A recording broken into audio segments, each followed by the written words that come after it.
Velkommen til dette ugens ord fra skriften.net. I denne uge er ugens ord salt, lys og by. Salt, lys og by. Og det er selvfølgelig over fra Matthæus kapitel 5. Der står i Matthæus evangeliet kapitel 5, vers 13-14. I er jordens salt. Men hvis saltet mister sin kraft, hvad skal der så saltes med? Det duer ikke til andet end til at smide ud og trampes ned af mennesker. I er verdens lys. En by, der ligger på et bjerg, kan ikke skjules. Jesus han nævner altså her 3 ting, som vi som kristne, vi som kristen menighed er. Og hvad er det for en 3 ting? Jo, 1. Jordens salt. 2. Verdens lys. 3. En by, som ligger på et bjerg. For det første, så er vi altså jordens salt. Hvad vil det sige, at vi er jordens salt? Jo, salt, det irriterer. Hvis man skærer sig i fingeren, og så får salt ned i såret, så irriterer det, så klør det, så gør det ondt. Det gør Guds menighed, fordi de repræsenterer Gud på jorden. De repræsenterer Guds ord på jorden, og ud fra Guds menighed udgår Guds ord. Og Guds ord irriterer. Der hvor mennesker har sår i livet, og det har vi alle sammen, der irriterer det, der går Guds ord, det finder indgang i de små sår, og så går det ind og irriterende og bliver siddende ved mennesker. Og det er det, som kirken er kaldet til at være irriterende.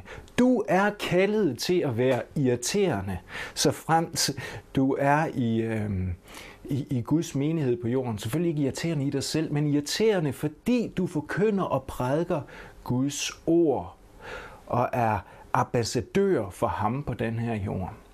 Det andet salt gør, det er, at det ikke bare irriterer, det preserverer, det sørger for, at mad ikke bliver fordærvet. Men i gamle dage, så saltede man fisk, så de kunne holde sig. Ja, det kommer stadigvæk nogle steder. Altså salter man fisk, for at det kan holde sig. Salt, det preserverer. Og det preserverer. Igen så er det et billede på, at Guds menighed, Guds kirke her på jord, står for Guds ord, kommer med Guds ord, der holder jorden fast, der holder samfundet fast, der holder Danmark fast. Og prøver at søge at bevare en kristen kultur, prøver at søge at bevare respekt om menneskeliv, så preserverer Guds ord, fordi vi forkynder Guds ord, fordi vi taler Guds ord, fordi vi prædiker Guds ord. Den anden ting, som Jesus her gør opmærksom på, det er, at den kristne er verdens lys. Vi som Guds menighed repræsenterer verdens lys. Og hvad vil det sige? Jo, lys, det er jo selvfølgelig noget, der spreder lys i mørke. Lys bryder mørke. Og mennesker lever i mørke. Mennesker lever i åndelig mørke.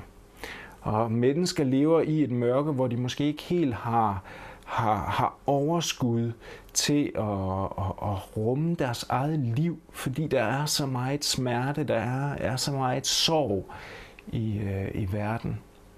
Og der er Guds menighed et lys ind i den, fordi at vi først og fremmest peger på Jesus, som er verdens lys, som er Guds lys, som er ham, der har gået ind og brudt mørkets magt, fordi vi peger på ham og siger, der er Jesus Kristus, der er ham, som er verdens lys.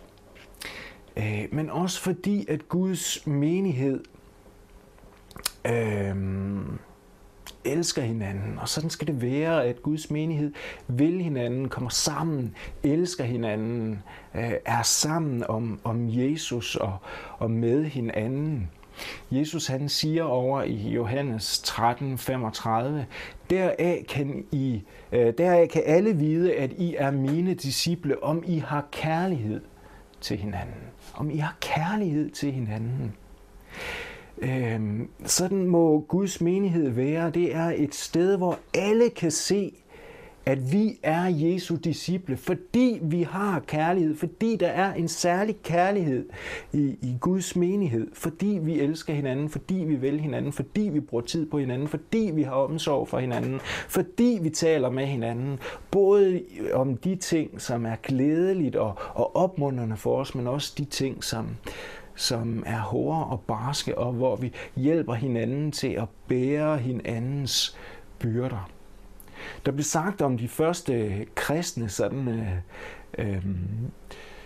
som sådan skændsord, sådan se, hvor de elsker hinanden. Se, hvor de elsker hinanden. Og sådan må det være.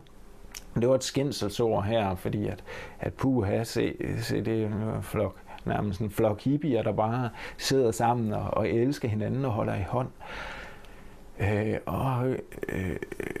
Kristne er ikke hippier, og Jesus er bestemt ikke hippie. Jeg har en kammerat, som går rundt med en t-shirt, hvor der står, Jesus er en hippie. Jesus er ikke en hippie. Jesus kommer igen, og han er temmelig sur, og ud af munden har han det tveæggede sværd. Han vil træde Guds vrede perses.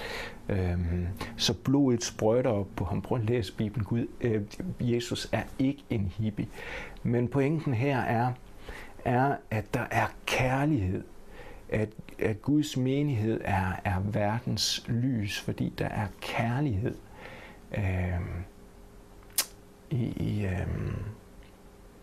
i menigheden, mellem menighedens medlemmer.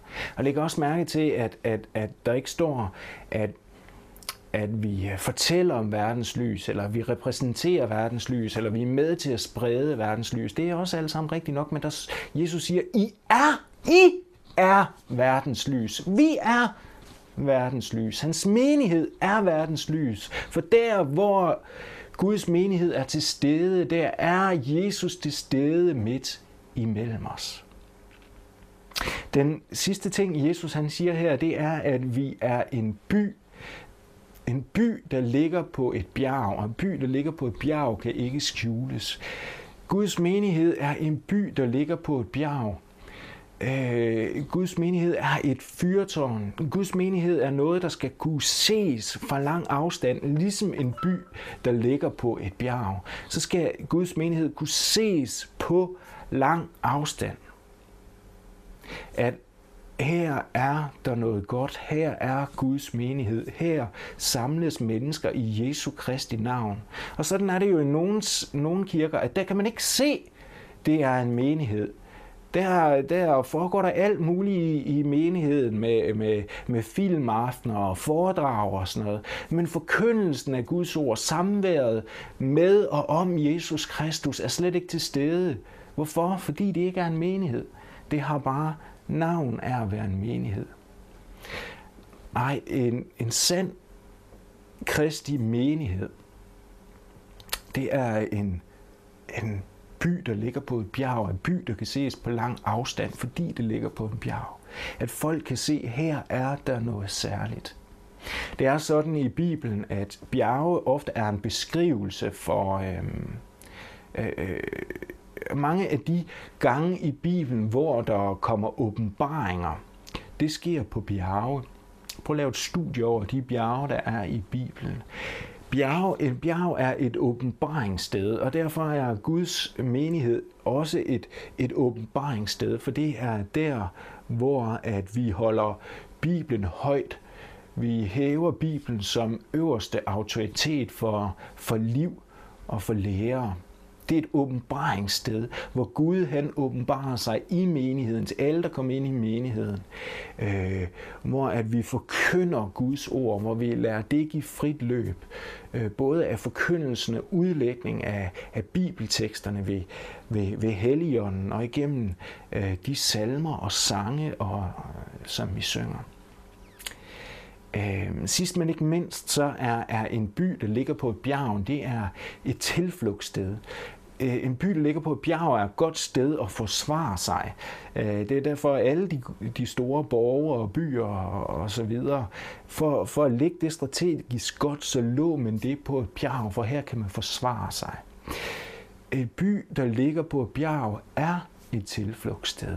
Og menigheden er et tilflugtssted for alle syndere, som har ondt i livet, som har ondt i sjælen, hvis liv er knust. Det er et tilflugtssted, for der kan vi komme ind og møde Gud, hvor 2 eller 3 er forsamlet. Der vil Jesus Kristus være midt blandt os. Og sådan er menigheden. Der møder vi Jesus, der møder vi Gud selv. Han er til stede midt i blandt os, og derfor bliver det et tilflugtssted for mennesker. David, han synger i salme 59, vers 17, men jeg vil synge om din styrke, juble om morgenen over din trofasthed, for du er min borg, en tilflugt, når jeg er i nød. Det er Gud, han er vores borg, vores tilflugt, og han er at finde i menigheden. Og derfor siger Jesus, ikke bare at I er jordens salt, ikke bare at I er verdens lys, men også at I er en by, der ligger på et bjerg. Sidst så er der en alvorlig advarsel til os her i vers 13. Men hvis saltet mister sin kraft, hvad skal der så saltes med? Det duer ikke til andet end at smides ud og trammes ned af mennesker.